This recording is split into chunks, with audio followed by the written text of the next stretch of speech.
father was one of those famous basketball players from Marshalltown we heard about earlier in the show when we were talking about Marshalltown's successes. And we're ready to go at 105 pounds AA. They both have dark uniforms on, relatively blue, but the Eagle Grove wrestler is in the purple with a white stripe around the middle. On the right, Brands-Gazaway. And Terry Brands of Sheldon has the vertical stripe. He's on the left. Well, you see a lot of tempo from the young man from Sheldon. Terry Brands is a real goer, and he has a reputation around the state as being one of those young guys that just goes out and wrestles hard from start to finish. Gazaway has the first shot, however. He has a single leg takedown attempt stopped by Brands. Go back to the center. This time again, the shot, but this time Brands has it. Well, he's in deep enough. As long as he can be patient, he has every opportunity to score from this. Just has to be able to be patient, be able to control, keep pressure down. Of course, Gazaway's doing a real nice job here for just a sophomore, being able to keep the whizzer, fight off that takedown. And it's 2-0. Favor of the champion last year at 98, Terry Brands. Up at 1A, you're looking at a Lisbon wrestler putting Bobby Short of Central Decatur on his back very early in their match and leading now 5-0. That's at 1A. At AAA on another mat, we have Clinton's Baron Hendricks wrestling against Hendricks-Knoteck of Lewis Central. We'll keep you up in those matches later on, and maybe we might have a chance to spend some time with one of them. Well, the match we're watching, Terry Brands from Sheldon has really put a lot of pressure on Brands-Gazaway from Eagle Grove right from the beginning. As soon as he took him down, he's been tough on him on top. Now here he has the wrist controlled and the waist controlled, trying to tip him for a 2-point near fall. And he did get that. You got 2 back points. So now he's ahead 4-0, Doug, and he has the leg in, which is usually fairly difficult for a high school wrestler to be effective against. He's going to use it. He's got the leg, and that kind of isolates the man on the bottom. He doesn't know exactly where to go and what to do with it. He's looking at the clock. He has just a couple of seconds left to get anything. Referee ends it. Referee is Larry Blaker of Perry. 2-minute periods. Green man, your choice. Green man takes down. Brands has his choice. The second period he takes down. Go. And stands up right away and comes out. Leads 5-0, comes back with a takedown shot on a single leg, turns to a double and makes it 7-0. Well, he's starting to open this match up just by being very aggressive and more confident than his opponent. Gazaway came into this championship 20-8, which doesn't look very impressive, but 4 of those losses were last year's state champion from Fort Dodge, Asheville. And 3 of them were to a man from Iowa Falls who was ranked #1 in state all year. So he really had a pretty good year. But right now he's just getting manhandled by young Terry Brands from Sheldon, last year's state champion. Eagle Grove is in first place in the team score for the AA schools. And if Gazaway were somehow to win, he would be able to put the team score away. But it looks like it isn't to be, unless Brands-Gazaway can come up with something big. He's got to hurry, too.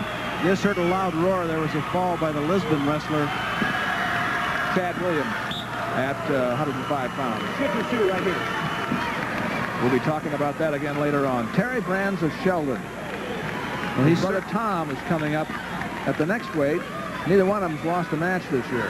No, in fact, this young guy, not Brands-Gazaway is the opponent, but the young Terry Brands that you were talking about, has only had 2 takedowns against him all year in 33 matches. No, so nothing yet. Nothing. He knows what he's doing when he gets out there, doesn't he? I think your mind had wandered at least 3 times here in the area, you know. Well, I think he's very intent on what he's trying to do. He certainly is working over young Brands-Gazaway from Eagle Grove. Controls the hips. See how he's got that tucked in? And he tries to jam the arm, pull him over, and load him up for a possible tilt. You gotta use that top, man. You gotta use that there. Larry Blaker of Perry is the official, and he's telling Terry Brands he has to use what he's working on. He can't just blanket ride. So he decided to back off and try something new. Well, what he's trying to do is he's trying to get young Brands-Gazaway's hips a little higher. And he's talking to him, but it's hard to turn a guy over when he's laying flat. So what he's trying to do is loosen him up a little bit, let him have some daylight, and then maybe catch him on his back. There's the end of the second period. 7-0 in favor of Terry Brands over Brands-Gazaway of Eagle Grove. Goes down. And it looks as if Okay, let's go. Marv Ryland wishes he could think of something to help his young man out with. I'm sure when you sit in that chair long enough, as Coach Ryland has, you probably get an idea of when it's going pretty stout against your opponent, against one of your athletes, and so you hope that he doesn't get hurt, hope that he does as well as he can when under the conditions. This is a good athlete that young Brands-Gazaway is wrestling, Terry Brands from Sheldon. Sheldon working with a chicken wing now, trying to get control of the other arm if he can and turn his man over. This chicken wing, the bar arm, has come back into wrestling again this year. They loosened up with the restrictions on it. Well, they give him a little more time to work it too, and that helps out some. He's not any concern at all about control. He's just trying to turn him over. Still back to the center. Well, these young boys, Terry Brands and his brother Tom, who we'll see in the next weight, are making their whole team down below a lot tougher, Doug. We have reports from all across the western side of the state indicating that their 119-pounder is here as a junior, so these two guys are juniors. That gives them 3 back. They've got a good 126-pounder that's a freshman, so they're making their squad stronger by being good athletes and wrestling hard in practice with their what do they teammates. do? Say, you better shape up or I'm going to stick one of the Brands on you? They probably say it to themselves. You either get going or I'm not going to work with you, and it's kind of embarrassing. See him just jump off him there, try to go for more points. All right, 7-1. That's the first point for Gazaway with only 35 seconds to go in the match. Brands wants to work on his feet. He gets single leg. We're on the edge of the mat. Depends on whether he can keep him inbounds or not. Whether he can get the points. 2 for a takedown. He doesn't quite have it yet. Still, he's trying to stay in. As soon as he steps up, he goes out of bounds. Well, only 20 seconds to go now. What he's trying to do is get that bigger win. Whoa, Gazaway threw a headlock. It didn't quite work. Just didn't have his hips down low enough, but he had the idea, didn't he? He had to do it. So the takedown goes to Brands on a counter, and it's 9-1 now. This is where it'll end, right here. Well, that gives him that 8-point edge he needs to get that extra half point. So Eagle Grove can't clinch it. Take your leg off here. Brands-Gazaway comes up against one of the Brands. And it's 9-1 Terry Brands over Brands-Gazaway at 105 pounds in the Double-A division. Well, we told you there was a pin at the single-A class. Chad Williams of Lisbon pinned Bobby Short, but they're still going down in the Triple-A with about 1 minute and 13 seconds to go. So let's take a look here. You're looking at Baron Hendricks of Clinton. He is in the down position in the red. Came into this meet with a 28-1-1 record against Doug Knoteck of Lewis Central, 22-3-1. And the score is Hendricks 6, Knoteck 3. We just got an escape right there for one. Makes it 7-3. Well, here's another example, I'm sure, of a young athlete has a chance to work out with somebody like Dan Knight we were talking about earlier. You get the right idea when you go against guys like this every night in practice, so all of a sudden when you get in the finals, it's a match that seems a little easier, I'm sure, than practice every night. Hendricks is on the right, coming back in. Hendricks of Clinton leading 7-3, and a quick takedown makes it 9-3. Well, hit in there deep on that, just turned the opposite way, blocked the leg. And I'm not too sure that the Lewis Central Council Bluffs athlete Knoteck was ready for that. 30 seconds to go. Knoteck. I didn't check with him to find out exactly how he pronounces his name. K-N-O-T-E-K. We'll go back to the old world way of saying it. Well, he's got himself trapped right now on his back with the legs holding him and the arm pressuring him down. Oh, 10 seconds to go. It's possible to get pinned right here if he doesn't watch it. It's a 2-point near fall. Makes 13-3. And the state champion at AAA at 105 pounds is Baron Hendricks of Clinton. He lost only 1 this year, had 1 draw.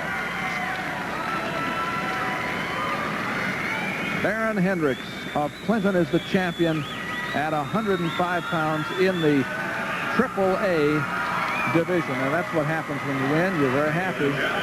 Behind Charles City. We have a Team 3A title. A good 3A race. And those are the awards at 98 pounds. We're going to go to Dean Board now for a mat report. In Class A at 105 pounds, Chad Williams, 15-year-old sophomore from Lisbon, is the new state champion. He really took off with a 10-point lead in the first period and then came into the second period with a quick reversal and a pin with 27 seconds gone in the second period. So the champion, Chad Williams of Lisbon, over Bobby Short of Central Decatur of Leon. 105-pound awards, Coach Brad Smith of Lisbon. Sixth place, Rod Wilson, Manson. Fifth place, John McGovern, Riceville. Fourth place, Jeff Weiland, Highland of Ainsworth, Riverside. Third place, Eddie Lee, Underwood. Runner-up, Bobby Short, Central Decatur. And the Class 1A 105-pound champion from Lisbon, Chad Williams. Chad Williams, another in a long line of champions from the town of Lisbon. It's just a freckle-faced little guy. Yeah, but he's a state champion. Bronze him and put him on my shelf. Yeah, he's a state champion. Congratulations to him. Yeah, see, I grew up in a town right next to Lisbon, as I said, and I'm glad they got some of those kids have something to occupy themselves with instead of beating up on all us poor guys from neighboring towns. Here we go to 105 AA. Sixth place, Brent Cooper, Norwalk. Fifth place, Tom O'Grady, Glenwood. Fourth place, David Carr, New Hampton. Third place, Jason Eckenrod, Van Horn, Benton Community. Second place, Brands-Gazaway, Eagle Grove. And the Class 2A 105-pound champion from Sheldon, Terry Brands. Terry Brands, we saw the first of the two brothers, the twins, to win a championship tonight at 105 pounds. I hope you realize, by the way, that I'm kidding when I talk about the Lisbon kids. We always had fun with them, and it's just amazing that so many of these small schools have, over the last 20 years, found great success in a sport that, when I was in school, didn't even exist for them. Now the big schools, the AAAs. Casey Fleggy, Waverly, Shell Rock. Fifth place, Brent Lartz, Charles City. Fourth place, Ken Stecker, Iowa City, City High. Third place, Steve James, Keokuk. Second place, Doug Knoteck, Lewis Central, Council Bluffs. And the 3A 105-pound champion from Clinton, Baron Hendricks. Baron Hendricks won his championship tonight